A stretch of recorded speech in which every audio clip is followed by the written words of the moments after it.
The dust kicked up by Jeremiah's boots settled slowly in the morning air as he approached the Henderson ranch. He'd been riding for 3 days straight, following rumors of work and a hot meal, but what he saw made his stomach turn harder than any hunger pang ever could. Through the gaps in the weathered fence posts, he watched a girl no older than 16 stumble under the weight of a water bucket twice her size.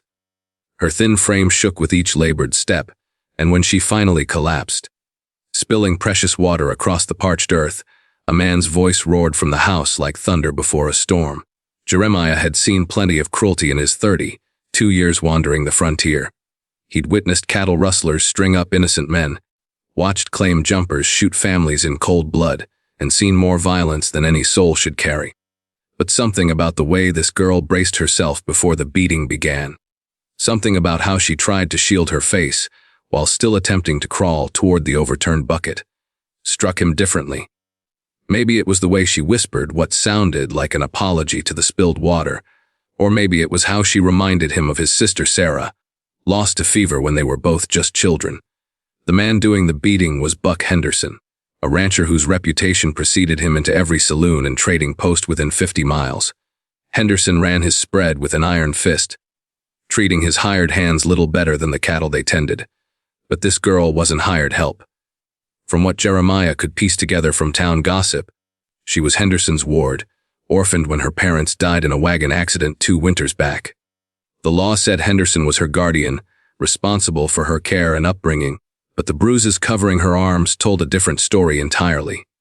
When Henderson finally tired of his rage and stomped back toward the house, Jeremiah watched the girl slowly gather herself up from the dirt. She moved like someone much older, each motion calculated to avoid aggravating injuries both fresh and old.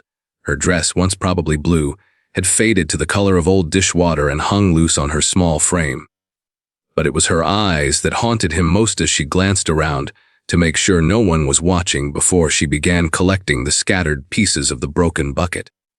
Those eyes held the kind of wariness that came from expecting nothing but pain from the world, yet still somehow holding onto a fragile thread of hope. Jeremiah knew he should ride on. He had his own demons to outrun, his own past that followed him like a shadow across the plains. 3 years ago, he'd failed to protect someone who mattered, and the guilt ate at him every single day. He'd sworn off getting involved in other people's problems, promised himself he'd keep moving until he found some corner of the world where the ghosts couldn't find him.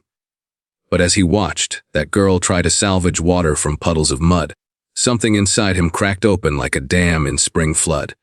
He rode up to the ranch house with his hat pulled low, projecting the kind of quiet confidence that came from years of handling dangerous situations. Henderson emerged from the house, wiping his hands on a dirty rag and squinting at the stranger. Jeremiah could smell whiskey on the man's breath even from horseback, could see the meanness that lived behind his bloodshot eyes. This was a man who took pleasure in having power over things weaker than himself, who probably started each day looking for reasons to exercise that power. The conversation was brief and to the point. Henderson needed an extra hand for roundup season, and Jeremiah needed work that would keep him in one place long enough to figure out his next move. The pay was low, the conditions would be hard, and Henderson made it clear he didn't tolerate insubordination from his help. Jeremiah agreed to everything with the kind of respectful nods that men like Henderson expected, all while making mental notes about the layout of the ranch, the daily routines, and most importantly, where the girl fit into this brutal ecosystem. Her name was Clara. He learned from Mrs. Patterson, the neighbor woman who brought eggs to trade twice a week. Clara had been the daughter of schoolteachers, raised on books and gentle words until tragedy tore her life apart. The Hendersons had taken her in not out of kindness, but because the county paid a small stipend for orphaned children, and because they needed someone to handle the endless domestic chores that kept a ranch running. What started as an arrangement of convenience had gradually twisted into something much darker as Henderson's drinking worsened and his wife retreated into her own world of laudanum and regret. Jeremiah settled into the rhythm of ranch work, rising before dawn to check on the cattle, mending fence lines under the scorching sun, and falling into his bedroll each night with muscles screaming from the day's labor. But he also watched, cataloging every detail of how the Henderson household operated. He saw how Clara would appear like a ghost in the early morning hours, starting the fire and preparing breakfast before anyone else stirred. He noticed how she flinched whenever footsteps approached, how she always positioned herself near doorways, as if planning escape routes that would never come. The beatings followed a predictable pattern. Henderson would find fault with something Clara had done or failed to do, his voice would start to rise, and she would brace herself for what came next. Sometimes it was the back of his hand across her face, sometimes it was his belt across her shoulders, and sometimes it was worse. She never fought back, never raised her voice in protest, just endured whatever punishment Henderson decided she deserved for the crime of existing in his world. What broke Jeremiah's heart most was watching Clara try to hide her injuries. She would work twice as hard the day after a beating, as if perfect performance could somehow prevent the next one. She developed an elaborate system of long sleeves and high collars, of moving in ways that concealed the worst of the damage from any neighbors who might visit. She carried herself like someone who had internalized the message that she deserved whatever pain came her way, that her very existence was somehow an imposition on the world around her. Winter settled over the ranch like a heavy blanket, bringing with it longer nights and shorter tempers. Henderson's drinking grew worse as the cold deepened, and with it, his treatment of Clara became even more vicious. Jeremiah watched from the shadows of the barn as Henderson would stumble home from the saloon in town, his eyes already searching for someone to blame for whatever disappointments had accumulated during his day. Clara learned to make herself invisible during these times, slipping away to the cellar or the chicken coop, anywhere that might offer temporary sanctuary from his wrath. But there was no real escape on a ranch where every building, every fence post, every blade of grass belonged to the man who had legally claimed ownership of her life. Clara existed in a prison without bars, bound by laws that treated her like property to be managed rather than a human being deserving of protection. The few neighbors who lived within riding distance either didn't know the extent of Henderson's cruelty or chose to look the other way, unwilling to challenge a man whose word carried weight in the territory. Jeremiah found himself lying awake at night, listening for sounds of violence from the main house, ready to intervene if things went too far. But what constituted too far? Henderson was careful to keep his brutality within bounds that wouldn't attract unwanted attention from the law. A black eye could be explained away as a fall downstairs, bruised ribs as a mishap with a spooked horse. Clara had learned to craft these stories herself, protecting her abuser with lies that kept the truth buried deeper than any grave.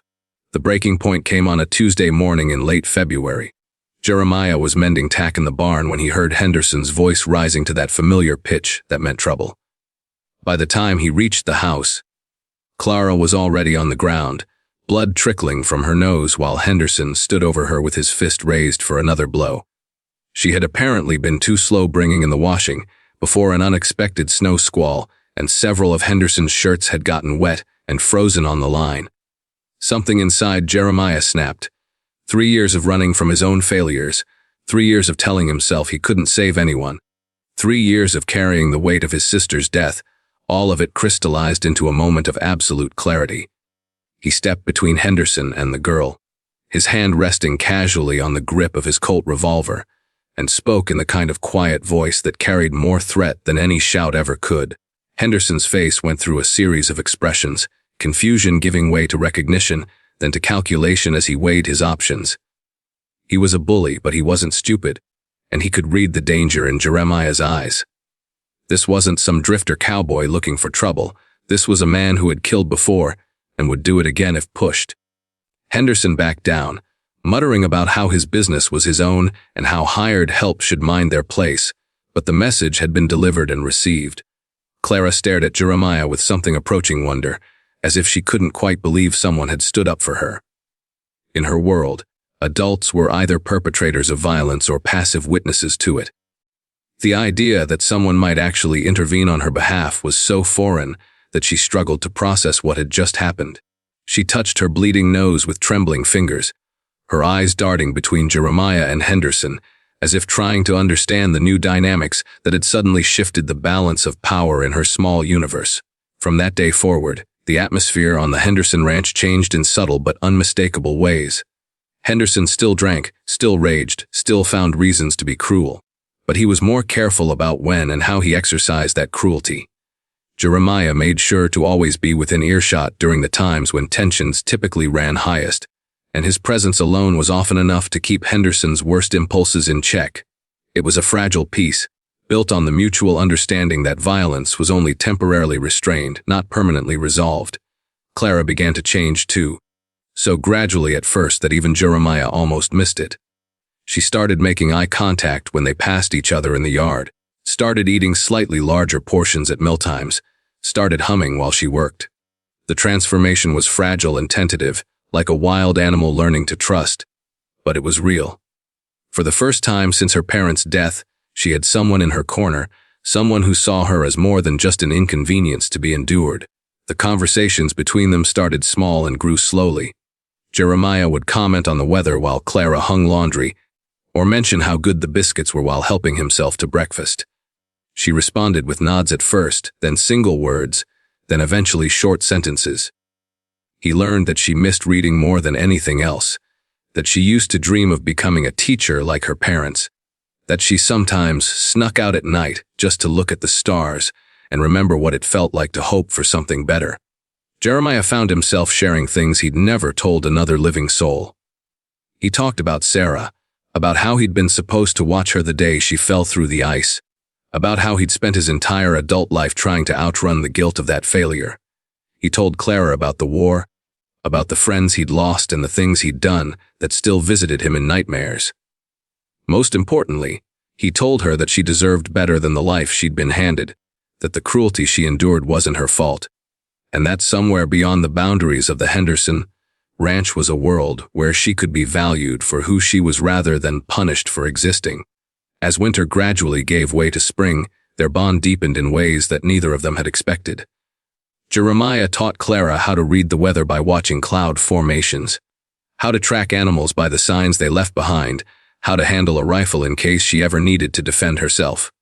She shared stories about her parents, about the lessons they'd taught her, and the dreams they'd encouraged her to pursue. She showed him pressed flowers she'd hidden in an old book, the only possession she'd managed to keep from her former life. The plan formed slowly, taking shape through whispered conversations and careful observations. Spring roundup would bring extra chaos to the ranch, with hired hands coming and going and Henderson's attention focused on the cattle rather than his household. It would be the perfect time for Clara to disappear, to slip away in the confusion and start over somewhere far from Henderson's reach. Jeremiah had money saved from his wages, enough to get them both to California, where she could find work as a teacher, and he could lose himself in the anonymity of the gold fields. But plans made in desperation rarely unfold as hoped, and theirs was no exception. Henderson had been watching them more closely than either realized, noting the small changes in Clara's demeanor and the protective way Jeremiah positioned himself whenever she was around.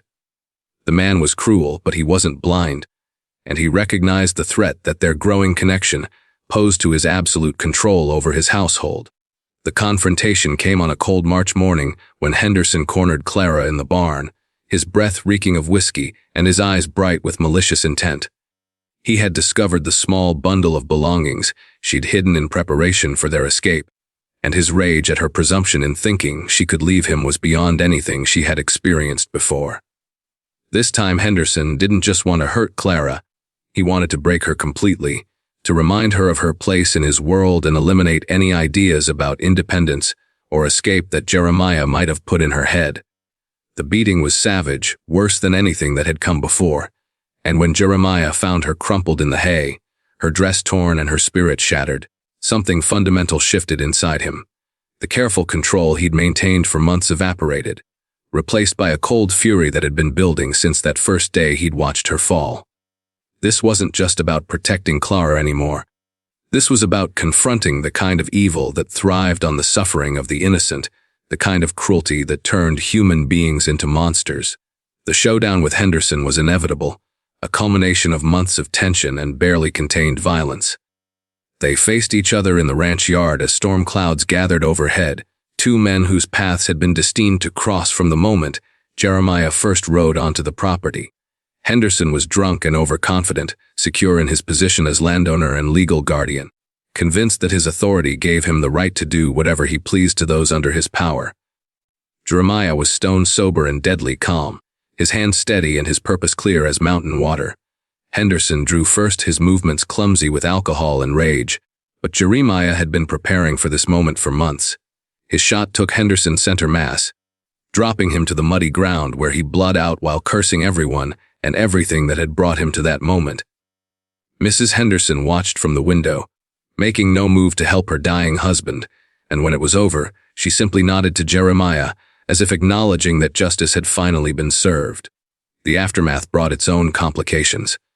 There would be questions from the law, investigations and explanations that could complicate any plans for escape. But the community, that had turned a blind eye to Henderson's cruelty for so long, seemed willing to overlook the details of his death, especially when they learned the full extent of what Clara had endured.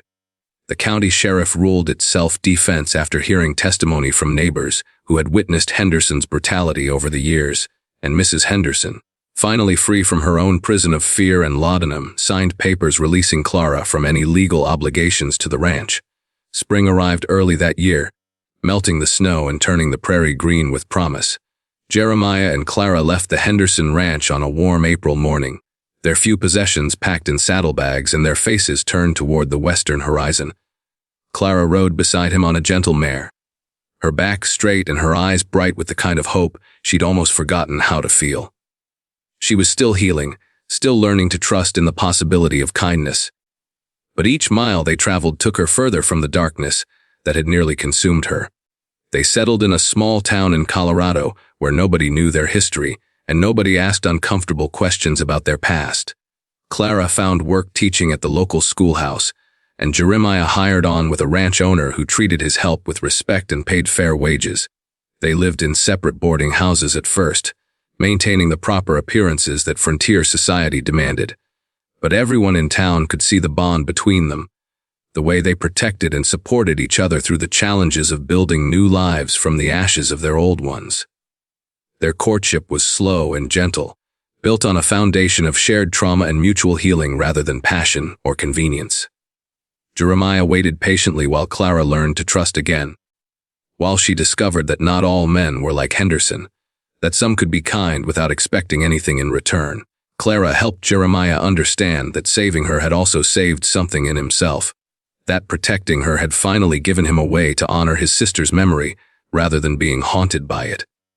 They married on a Sunday morning in late summer, surrounded by friends they'd made in their new community, and blessed by a minister who understood that some unions were forged in fire and became stronger for the testing. Clara wore a dress of sky blue silk, the first new clothing she'd owned since her parents died, and Jeremiah wore his best suit with a wildflower batani wreath that she'd picked for him that morning. Their vows were simple but heartfelt, promises to continue protecting and cherishing each other through whatever challenges the future might bring. Years passed, and their life together took on the rhythm of ordinary happiness. Clara became beloved by her students and their parents, known for her patience and dedication and her ability to inspire even the most reluctant learners. She had a special gift for reaching children who had been damaged by life, who came to school hungry or bruised or carrying burdens too heavy for their small shoulders. Perhaps because of her own suffering, she could recognize pain in others and offer the kind of understanding that came only from shared experience. Jeremiah earned a reputation as a fair and hardworking ranch foreman, eventually saving enough money to buy land of his own where he raised cattle and horses with the same care he'd once devoted to protecting Clara. He became known as someone who could be trusted with other people's problems, who would listen without judgment and offer help without strings attached. Men who had made mistakes found second chances on his ranch, and women fleeing dangerous situations found temporary sanctuary until they could get back on their feet. They faced the usual struggles that life in the frontier brought: harsh winters, failed crops, the constant threat of violence from outlaws and hostile tribes, the loneliness that came from being far from family and old friends. But they faced these challenges together, drawing strength from their shared experience of surviving the worst that life could offer and emerging stronger on the other side. Every hardship they overcame together only reinforced their belief that they could handle whatever came next. The scars never completely faded. Clara still flinched sometimes when voices were raised, still had nightmares about the life she'd escaped, still struggled with the belief that she somehow deserved the pain she'd endured. Jeremiah still carried guilt about the violence he'd done. Still wondered if there might have been another way to resolve their situation without bloodshed. Still woke some nights with the taste of gunpowder in his mouth and the weight of Henderson's death on his conscience. But they learned to live with these remnants of their past, to support each other through the difficult moments and celebrate the small victories that marked their progress toward complete healing. They discovered that recovery wasn't a destination but a journey, that some wounds never fully closed but could be lived with, that love wasn't about erasing the past, but about creating a future where the past no longer had the power to destroy. When their first child was born, a daughter with Clara's gentle eyes and Jeremiah's stubborn chin, they named her Sarah in honor of the sister whose death had set Jeremiah on the path that eventually led him to Clara. Sarah grew up knowing she was treasured, surrounded by parents who understood the preciousness of life and the importance of protecting those who couldn't protect themselves. She became a teacher like her mother, carrying forward the belief that education and kindness could change the world one student at a time. More children followed, each one adding their own unique gifts to the family tapestry. The house that had once echoed with silence and fear now rang with laughter and argument and all the messy, beautiful sounds of a family learning to love each other unconditionally.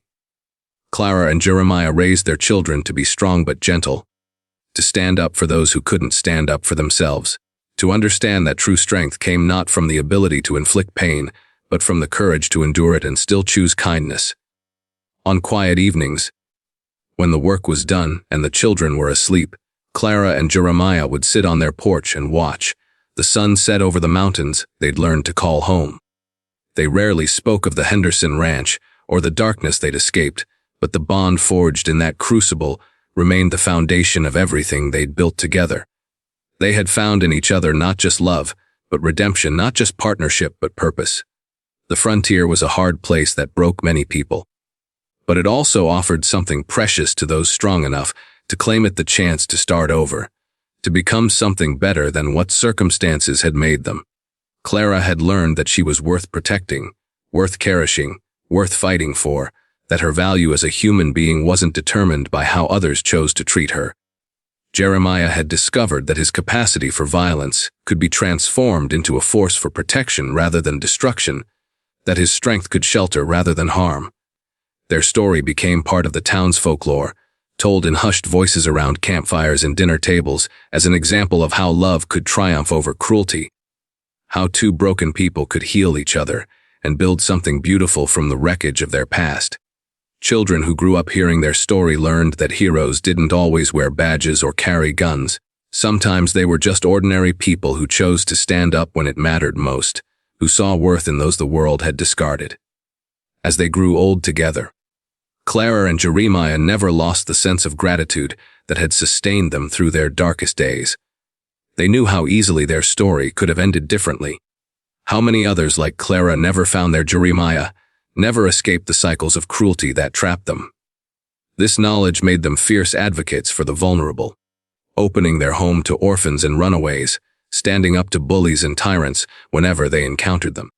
When Jeremiah died peacefully in his sleep at the age of 78, Clara held his hand and whispered thanks for the life he'd given her, for the courage he'd shown in that barnyard so many years ago when he chose to see her as someone worth saving. When Clara passed 5 years later, surrounded by children and grandchildren who had never known anything but love and security, her last words were about the morning she'd first seen kindness in a stranger's eyes and dared to hope that tomorrow might be better than today. Their legacy lived on in the values they'd instilled, in the kindness they'd shown, in the proof they'd offered that no one was beyond redemption and no situation was beyond hope. In a time and place where violence was common and mercy was rare, they had chosen differently, and in choosing differently, they had changed not just their own lives, but the lives of everyone they touched, creating ripples of compassion that would echo through generations yet to come.